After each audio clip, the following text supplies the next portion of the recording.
ಚಿತ್ರ ಬಿಡಿಸೋದು ಅಂದರೆ ಇಷ್ಟ ಅಲ್ವಾ? ಯಾವತ್ತಾದರೂ ನೀವು ನಿಮ್ಮದೇ ಚಿತ್ರ ಬಿಡಿಸಿದ್ದೀರಾ? ಇವತ್ತು ನೀವು ನಿಮ್ಮನ್ನೇ ಚಿತ್ರಿಸಿ. ನಿಮ್ಮ ಕಣ್ಣು, ಕೂದಲು, ಮುದ್ದಾದ ಮುಖ ಎಲ್ಲವನ್ನು ಚಿತ್ರಿಸಿ ಆದಮೇಲೆ ನಿಮ್ಮ ಜೇಬಲ್ಲಿ ಒಂದು ಕರ್ಚೀಫಿನ ಚಿತ್ರ ಬಿಡಿಸಿ. ಇದೇನನ್ನು ತೋರಿಸುತ್ತೆ ಹೇಳಿ?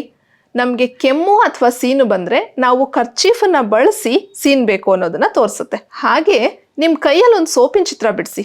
ಇದು ನೀವು ಹೊರಗಡೆಯಿಂದ ಆಟ ಆಡ್ಕೊಂಡು ಬಂದಾಗ ಅಥವಾ ಊಟಕ್ಕೆ ಮುಂಚೆ ಸೋಪ್ ಹಾಕಿ ಕೈ ತೊಳ್ಕೊಬೇಕು ಅನ್ನೋದನ್ನ ತೋರಿಸುತ್ತೆ. ಹೀಗೆ ಕೇವಲ ಶುಚಿತ್ವಕ್ಕೆ ಸಂಬಂಧಪಟ್ಟಂತ ಅಭ್ಯಾಸಗಳು ಅಷ್ಟೇ ಅಲ್ಲ, ನಮ್ಮ ಜೀವನದಲ್ಲಿ ಬೇಕಾಗಿರುವಂತಹ ಇನ್ನೊಂದಷ್ಟು ವಿಚಾರಗಳಿಗೂ ನಾವು ಹಳೆ ಅಭ್ಯಾಸಗಳನ್ನ ಬಿಟ್ಟು ಹೊಸ ಅಭ್ಯಾಸಗಳನ್ನ ರೂಢಿ ಮಾಡ್ಕೊಳ್ಳೋದಕ್ಕೆ ಸಾಧ್ಯ ಇದೆ ಅಲ್ವಾ? ಯೋಚನೆ ಮಾಡಿ. ಹಾಗೆ ಇದನ್ನ ನಿಮ್ಮ ಸ್ನೇಹಿತರ ಜೊತೆನೂ ಡಿಸ್ಕಸ್ ಮಾಡಿ. ಈ ಚಟುವಟಿಕೆನ ನೀವು ಮಾಡಬೇಕಾ?